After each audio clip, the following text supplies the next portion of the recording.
El teorema de Nyquist nos dice que toda señal continua, en este caso una señal analógica, puede ser reconstruida sin errores ni complicaciones realizando muestreos en intervalos de tiempo, el cual estos muestreos deben de ser igual o al doble de su ancho de banda. Pero antes de todo esto hay que saber identificar lo que es una señal analógica y una señal digital. Las señales analógicas cuentan con una característica en particular, son señales continuas. Esto quiere decir que son señales reales. Esto para interpretarlo tenemos dos rangos aquí, de 5 a menos 5 volts. Al ser una señal senoidal sabemos que el voltaje sube y baja osciladamente entre 5 y menos 5 volts. Esto quiere decir que si nosotros queremos ubicar un valor de 3 volts, siempre lo vamos a encontrar ya que es un valor real, se encuentra en la señal analógica, es una señal la cual es continua y siempre se va a encontrar ese valor. Al igual que si nosotros queremos buscar un voltaje negativo, lo vamos a encontrar ya que este cuenta con la característica de que es un valor real. Entonces en esta señal analógica nosotros podemos ubicar cualquier valor que nosotros querramos y siempre lo vamos a encontrar. Por eso es que se le denomina una señal continua y una señal real. Teniendo en cuenta esto y teniendo claro este concepto, vamos a pasar a lo que es una señal digital. Pero ¿cómo se convierte una señal analógica a una señal digital? Para eso existen los sensores y los transductores. Hay que tener bien en claro la diferencia entre un sensor y un transductor, ya que suenan completamente iguales, parecen iguales, pero no son lo mismo. Un sensor es el cual agarra un elemento físico o una variable física y muchas veces no la hace medible. ¿Qué quiere decir esto? Existen sensores los cuales simplemente son visuales, el cual nunca vamos a saber el valor exacto o no vamos a saber la cantidad exacta del elemento físico que estamos midiendo. Mientras que en el transductor convierte ese elemento físico a una señal eléctrica, con la cual nosotros o el usuario puede interpretar esa señal. Aquí es donde entra la señal digital. A nosotros convertir la señal analógica a una señal digital, no la vamos a convertir en una señal continua. Por eso es que las señales digitales se representan por puntitos. A nosotros verlo en una pantalla o en un segmento, por así decirlo, en un instrumento de emisión como el osciloscopio, nosotros lo vemos de esta manera, pero en realidad no son continuas, sino son puntitos los cuales están muy pegados, por lo cual provoca que esa señal parezca continua.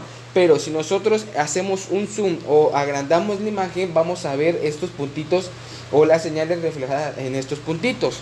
¿Por qué pasa esto? Bueno, esto pasa más que nada por los bits con los cuales trabajan las tarjetas que nosotros estamos utilizando para convertir la señal analógica a digital.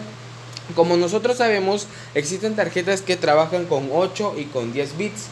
A nosotros trabajar con 8 bits, los datos, la cantidad de datos máximo que vamos a conseguir son 256 datos, mientras que si trabajamos con una tarjeta de 10 bits vamos a conseguir 1024 bits. Entonces prácticamente estos puntitos se ven reflejados en la cantidad de bits con las cuales nuestra tarjeta está trabajando. Existe un complemento para el teorema de Nyquist, el cual se llama teorema de Fourier.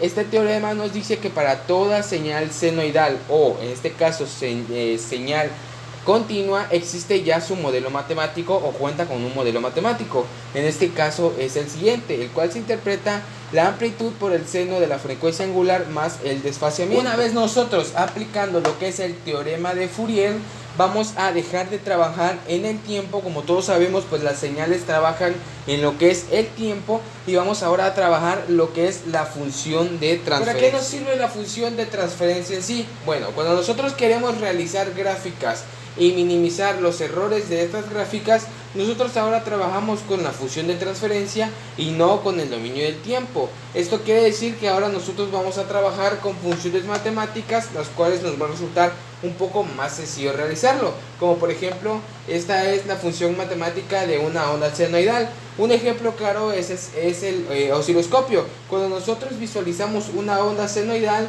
el microcontrolador del osciloscopio cuenta ya grabado con esta función matemática. Entonces al nosotros hacer el cambio de una función cuadrada, el microcontrolador cambia de esta función matemática a esta función matemática para nosotros poder visualizar lo que es la onda cuadrada. ¿Pero qué ocurre cuando la adquisición de datos es mayor?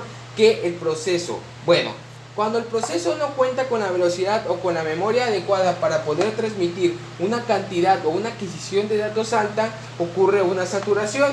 Cuando la adquisición es muy alta, pero el proceso no cuenta con la memoria o la velocidad adecuada, se ocurre la saturación, la cual hace que nuestro proceso se detenga o se reinicie en algunos casos extremos. Por eso es de que es importante tener un buen proceso a la hora de tener una adquisición alta. Es por eso igual se recomienda tener una adquisición o un número de adquisición de datos igual a lo que es el proceso. En medios informáticos a esta saturación se le conoce como el nombre de overflow. Este overflow quiere decir que cuando se ocurre esta saturación puede llegar a tener un colapso o pérdida de datos el proceso en el cual nosotros estamos trabajando. Entonces, a nosotros tener un colapso o pérdida de datos importantes o de vitalidad de importancia se van a perder. Entonces, ¿cómo podemos resolver ese proceso? Para eso existe el flush. En informática, flush quiere decir limpieza de datos. Para nosotros evitar un colapso en nuestro proceso se utiliza un flush. Esto quiere decir que cuando el proceso esté lleno va a limpiar todos los datos que no se están tomando en cuenta o que no se están transmitiendo en ese momento para evitar un colapso. Una vez que el proceso envíe todos los datos los cuales están ocupados, pues van a llegar nuevos datos y va a aparecer en la misma operación para evitar un colapso. Por otro lado y como último punto, ¿qué pasaría si nosotros tenemos una adquisición de datos lenta pero un proceso alto? Esto quiere decir que cuando nosotros transmitamos o cuando el proceso transmite la adquisición de datos, va a pasar como este ejemplo. Nosotros aquí tenemos un sistema de medición de temperatura. Nosotros estamos registrando una temperatura inicial de 800 grados. Pero al momento de que este proceso vuelva a pedir los datos a la adquisición de datos, esta adquisición de datos no va a tener el valor a tiempo. Entonces, ¿qué va a pasar? El proceso va a enviar, pues no va a enviar ningún valor, va a enviar 0 grados. Esto quiere decir que el proceso nuevamente cuando le pida los datos a la adquisición de datos, ahora va a tener el proceso 900 datos, este lo va a enviar y así sucesivamente. Como podemos ver, la adquisición de datos es tan lenta que el proceso tiene que mandar al usuario una señal de 0 grados. ¿Por qué? Porque pues es muy lenta, es una adquisición de datos muy lenta, la cual no tiene la velocidad para poder enviar rápidamente los procesos. Entonces el proceso tiene que enviar pues un 0 para que el usuario pueda tener alguna respuesta sin dejar ahora sí que ese espacio libre. Entonces esto ocurre porque la adquisición de datos es muy pequeña y el proceso es muy rápido. ¿Cómo se puede mejorar esto? Pues con una adquisición de datos uniforme, como se mencionaba anteriormente, tener una adquisición de datos uniforme con un proceso uniforme para que los datos vayan a tiempo real y vayan a la velocidad adecuada y al mismo tiempo.